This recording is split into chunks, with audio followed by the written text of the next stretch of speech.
السلام عليكم مشاهدين الأحباء. اليوم حبيت نعمل معاكم وصفة الباذنجان المحشي بطريقة سهلة بدون قلي، صحية 100%. نبدأ على بركة الله. بسم الله. أول ما نحضروا اللحمة المفرومة كما قاعدين تشوفوا اللحمة طازجة، بسم الله ما شاء الله. باش نضيف لها مغرفتين طماطم حكة، مغرفة فلفل أحمر، مغرفة كركم، ومعاه ورقات الرند، ومغرفة هريسة محرحرة. الحاصل راني باش نعمل في اللحمة كان البزار والكركم والمغرفة الكبيرة هريسة.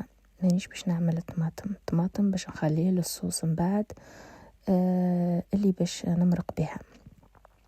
اولا نحاول باش نحط هذاك المعدنوس مع اللحمة بالطريقة هذه. المعدنوس راني مقصوص وما كان في الفريجيدير في الكونجيلاتير جبته وحطيت على اللحمة باش نعبد كيما العبودة هذه كانكم تعرفوها، يعني دائرية، يعني نعبدها بإيديا، نعمله بإيديا. القرع هذيك كما شفتوه حتى قصيته دائري، وتوا حطيت المعدنوس هذاك كما شفتوني، ونحاول نخلط بالباهي باش يدخل لي البصرات تدخل وتتجانس مع بعضها، وماش يولي اللحم يعني احمر، بالعكس يتخلط بالباهي.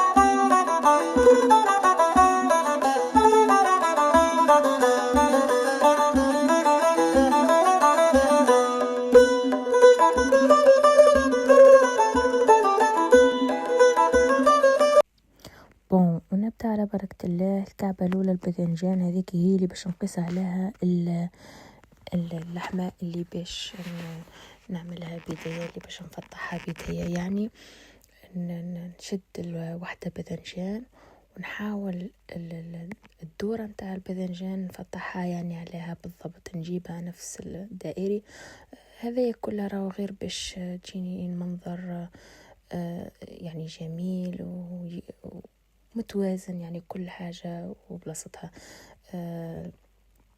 لا أكثر. يعني تنجموا بيديكم جيس تفتحوها وتحطوها طول، أما أني نحبذ باش يجيني منظر الطاجين هذايا اللي محشي بالباذنجان يجيني جميل وكهو. هذاك علاش حطيت الطبقة الأولى باذنجان، الطبقة الثانية اللحم المفروم، الطبقة الثالثة كعبة طماطم. ونبدأ على بركة الله باش نحط الثوم اللي قصيته طريف ونضيف هذيك المغرفتين طماطم حكة وورقات الرند، ونضيف لهم الماء يعني كاس ماء، ونصب عليهم. هذه الصوص متاع الباذنجان.